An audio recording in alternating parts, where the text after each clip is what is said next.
We're starting with our grip and hand position, okay? I'm gonna come a little closer to you. I hope you don't mind. So this is our badminton grip. We talked about how big and small the grip should be.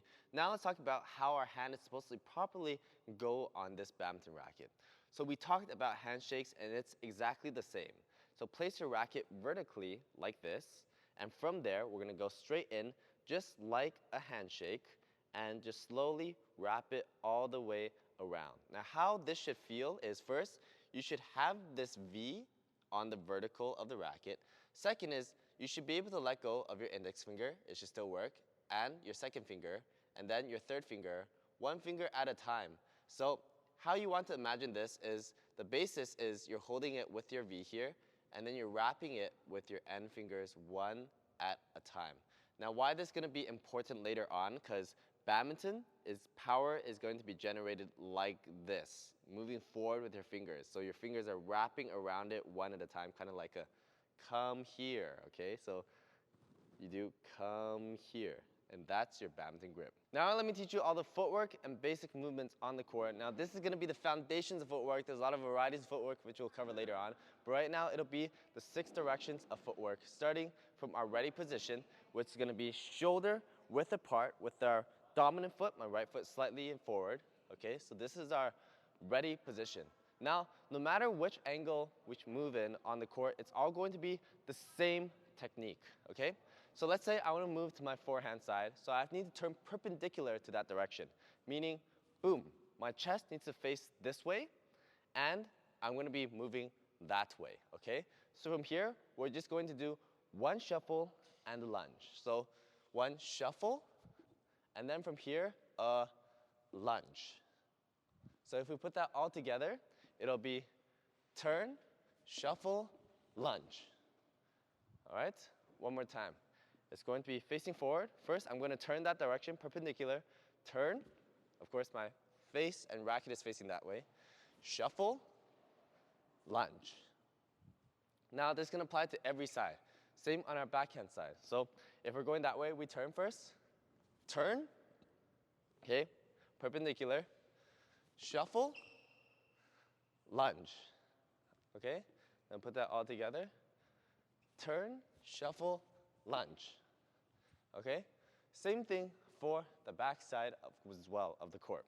What we're gonna do is turn, we're going this way, shuffle, but instead of lunge, it's jump and swing, okay? So one more time.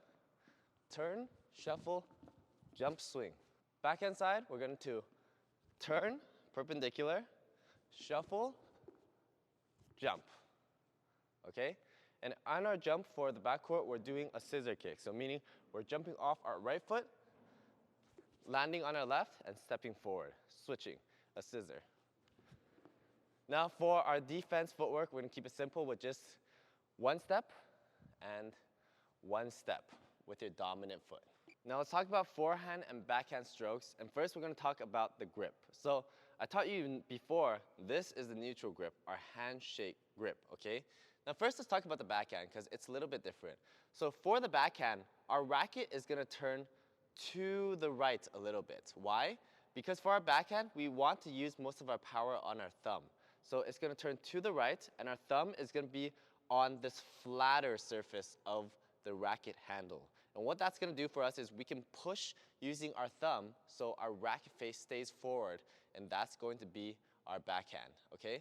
For our forehand, we're going to turn our racket in the opposite direction slightly, okay? And what we're going to be using is not these two fingers together, but our index finger mainly pushing forward, okay? Not like this, your finger's not there. It's this curve around your index finger combined with the bottom of the grip pushing forward like that, and you'll see our racket face is facing forward as we're using our index finger. And the last thing to learn in this module is our serving techniques. Of course, first, we'll talk about high serves and then low serves. All right, first, let me show you how to do the high serve. We're going to face in this direction, but I'll face this direction for you. So for the high serve, let's break it down into 3 essential parts. It's going to be 1, 2, and 3. 1 is our feet are going to be shoulder width apart with our left foot, non-dominant foot, pointing slightly forwards, okay? And our body's going to be perpendicular to where we want to serve. Now, our 1 position is going to raise our birdie hand and our rack hand both up, so we're ready to swing. Our 2 position is going to be a combination of dropping the bird, guiding forward with our hip and our elbow, and extending our wrist backwards for the shot. Now our 3 position is when the bird is dropped to our optimal hitting area, and we're following through still with our hips and our elbow, and using our wrist at the last moment, carrying through the shot. Now, this shot is not a tap. It is carrying all the way through and upwards. And as you finish the swing, you're going to let your momentum carry forward and step forward. So this is what that's going to look like. 1 is you're going to set up open. 2, lead into your position. And then 3, forward and land. Okay, let me do that one more time for you. 1, 2, 3. Okay, and all together, full speed, it should look something like this.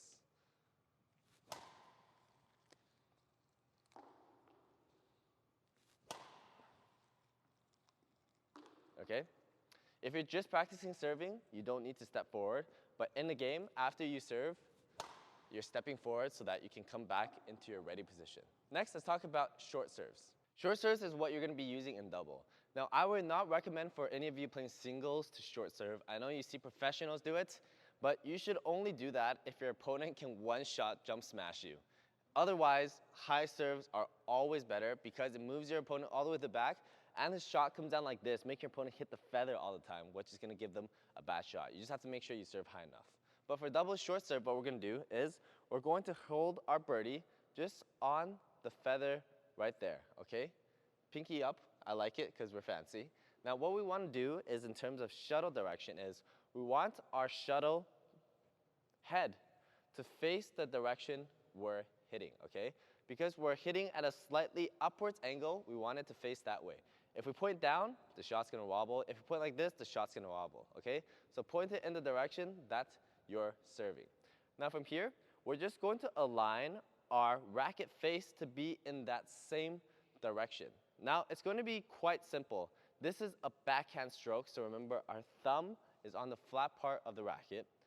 Backhand stroke, line up. Now what we're going to do is just pull back slightly, and then from here, just imagine a solid tap carrying all the way through forward. So pull back and then tap forward, and that is our serve. Let me do it one more time for you at full speed.